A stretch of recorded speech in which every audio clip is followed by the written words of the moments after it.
حضرت نوح علیہ السلام اللہ کے ان عظیم پیغمبروں میں سے ہیں جنہیں اول العزم انبیاء میں شمار کیا جاتا ہے۔ آپ کی قوم دنیا کی ان ابتدائی اقوام میں سے تھی جو توحید سے ہٹ کر بت پرستی میں مبتلا ہو گئی تھی۔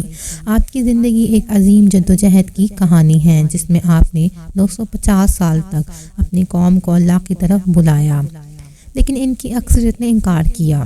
حضرت نوح علیہ السلام کی قوم ایک خوشحال اور طاقتور تہذیب تھی۔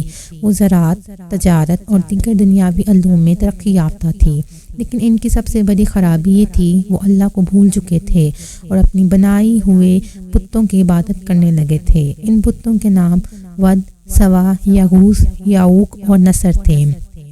یہ دراصل ان کے نیک آباء و اجداد تھے جن کی تعظیم پہلے صرف یادگاروں کی صورت میں کی جاتی تھی، لیکن وقت کے ساتھ ان کی پرستش شروع کر دی گئی۔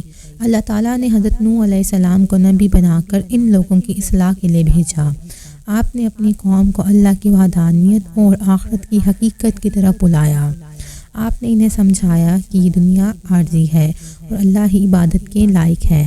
آپ نے فرمایا، اے میری قوم، اللہ کی عبادت کرو، اس کے سوا تمہارا کوئی معبود نہیں۔ حضرت نوح علیہ السلام نے ہر ممکن طریقے سے اپنی قوم کو دعوت دی۔ آپ نے دن رات خفیہ اور علانیہ دعوت دی۔ آپ نے حکمت، محبت اور نرمی سے ان کے دل نرم کرنے کی کوشش کی۔ قرآن میں آپ کی دعوت کے بارے میں ذکر آتا ہے، میں نے اپنی قوم کو رات اور دن بلایا۔ آپ نے ان سے کہا کہ اگر وہ اللہ کی طرف رجوع کریں تو اللہ ان کے گناہ کو معاف کر دے گا اور ان پر اپنی برکتوں کی بارش کرے گا۔ حضرت نوح علیہ السلام کی قوم نے آپ کی بات ماننے کے بجائے آپ کا مذاق اڑانا شروع کر دیا۔ انہوں نے آپ کو جادوگر، جھوٹا اور دیوانہ کہا۔ آپ سے مبتلا کرتے تھے کہ آپ کوئی معجزہ دکھائیں۔ ہم نے تمہیں اپنا جیسا ہی انسان پایا ہے اور تمہارے پروردگار بھی وہی لوگ ہیں جو ہمارے معاشرے کے نچلے طبقے سے ہیں۔ حضرت نوح علیہ السلام کی قوم نے واضح الفاظ میں کہہ دیا کہ وہ اپنی روش نہیں بدلیں گے چاہے آپ انہیں کتنی بھی نصیحت کریں۔ جب قوم نوح کا انکار حد سے بڑھ گیا اور انہوں نے نہ صرف حضرت نوح علیہ السلام کا مذاق اڑایا بلکہ ایمان لانے والوں کو بھی اذیتیں دیں، تو اللہ نے حضرت نوح علیہ السلام کو تسلی دی اور کہا کہ اب ان کے خلاف فیصلہ ہونے والا ہے۔ اللہ تعالیٰ نے فرمایا، آپ کی قوم میں سے جو لوگ ایمان لا چکے ہیں ان کے سوا کوئی ایمان نہیں لائے گا۔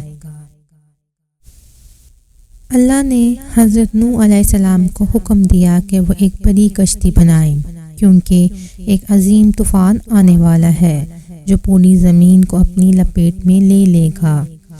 حضرت نوح علیہ السلام نے اللہ کے حکم کے مطابق ایک کشتی بنانا شروع کی۔ یہ کشتی بہت بڑی تھی اور کھلے میدان میں بنائی جا رہی تھی۔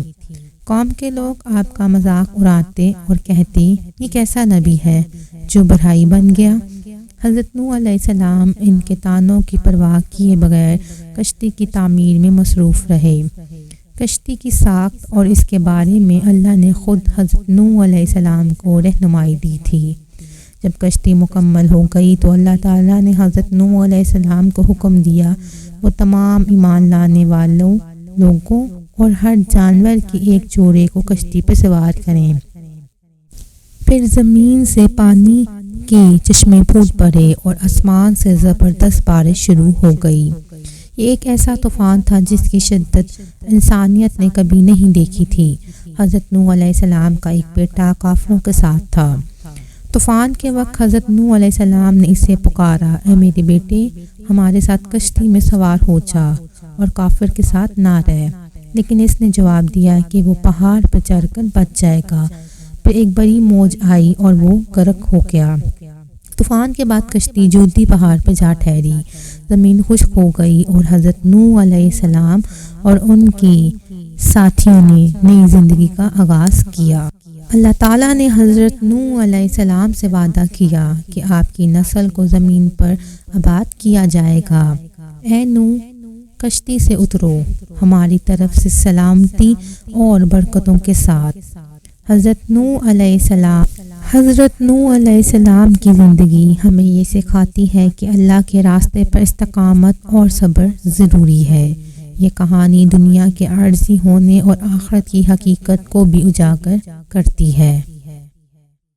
حضرت نوح علیہ السلام کی زندگی سے اور ان کے واقعات سے آپ نے کیا سیکھا، ہمیں کمنٹ میں بتائیں۔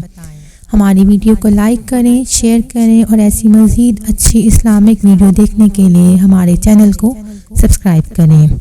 اگلی ویڈیو تک کے لیے اللہ حافظ۔